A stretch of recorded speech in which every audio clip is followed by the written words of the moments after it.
Negotiation is a game of chess. Only one side currently knows how to play. What if you knew how to level the playing field? What if you could beat the dealer? Let me show you how. If you guys don't know, my name's Tommy. I was in the car business for about 10 years. Did sales, did finance, I was a manager, and now I own a company called Delivered where we negotiate for our clients. And I want to teach you guys what I do. No, it's not a course, nothing you have to do, and I'm going to teach you in 10 minutes exactly how you can negotiate thousands of dollars off your next car. You'll hear me talk about it over and over again because I truly believe it. Negotiating is a game of chess. One side currently knows how to play. Now, the problem with this is learning how to play the game is possible, but you are facing an opponent that plays the game constantly. The average dealership, the average salesperson negotiates hundreds of car deals every single month. You're gonna do this 5, 10, 15 times in your entire life. The cards are stacked against you. So part of negotiating a really good car deal is creating leverage. Now, creating leverage is actually easier than you think.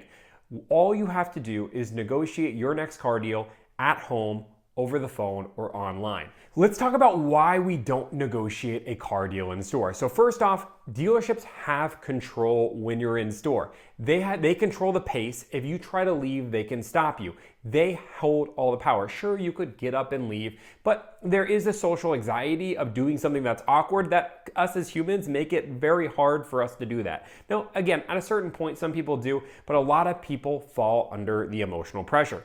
They say that about 40 to 60% of people who buy a car have buyer's remorse. And this is one of the reasons why. Because you buy a car, and this is the second reason, based on emotions rather than based on an analytical decision. When you're in store, you're more likely to make an emotional decision.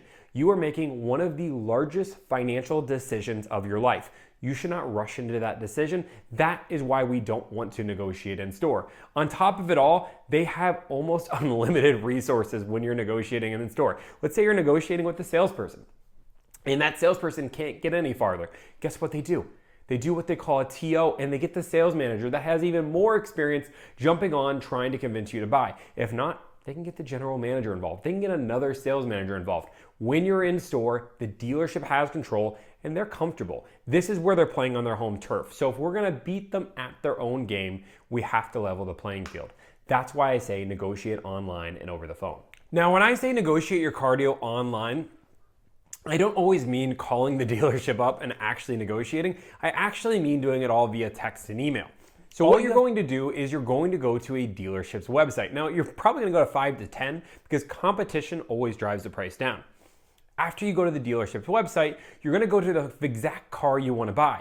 You're going to type in your information, and in the little box, you're going to say, I'm looking to buy a car today or tomorrow. We are looking at multiple different dealerships, and I'm looking for your best out the door price. It's extremely important we add these things. So why? First off, we're buying a car today or tomorrow. Sometimes dealerships don't take online leads seriously. But if you're saying you're buying a car today or tomorrow, that creates that urgency and shows that you're a serious buyer. Saying we're looking to buy at multiple different dealerships mean that they have to be competitive. If they come out with a crazy price, they know they won't win your business. And out the door numbers are extremely important because some dealerships like to hide fees and we don't want to deal with that. The next part is really simple. We're going to wait.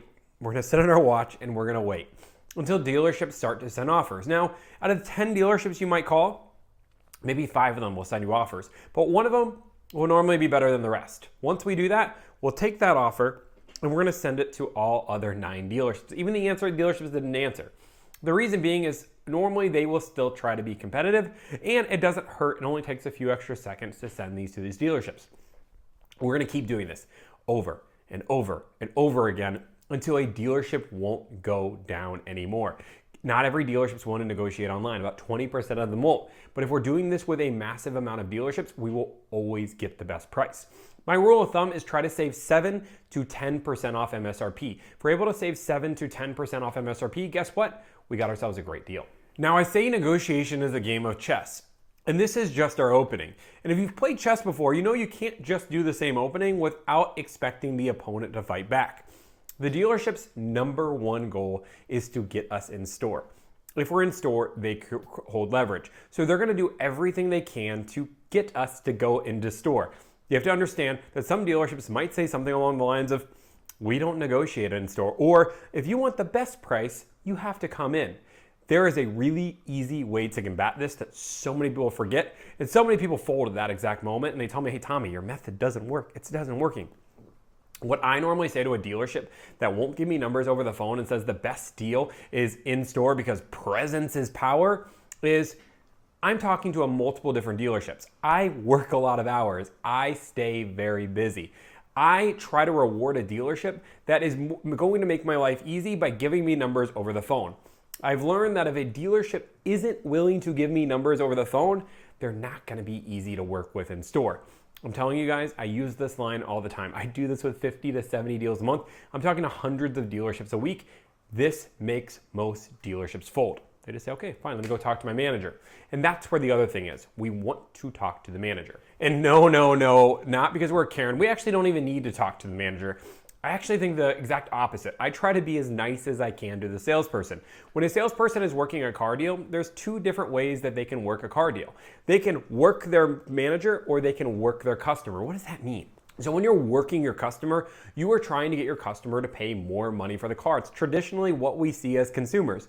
But there's another side of it because the salesperson doesn't control the pricing is they go to their manager and they tell their manager why they should get a discount. And I promise you, there are some salespeople that will fight for you more than others. And we're trying to get on that salesperson's good side because if the salesperson knows that we're educated in the topic, but then also knows that we've been extremely nice, they're more likely to fight for us just to make the deal easy, which is what we're looking for when we're trying to buy a car. The other thing we want to avoid is a bait and switch. The dealership tells us all these nice things over the phone, and then we go into the dealership and everything changes. The other rule of thumb I have is to make sure we get everything in writing. Now, what we call this is a T-sheet or an offer sheet, whatever you want to call it, it's going to be an official breakdown of the numbers. Now, one of the most important things about this official breakdown of numbers is it has a manager signature on the bottom. That means a manager printed this out, signed it, and approved it.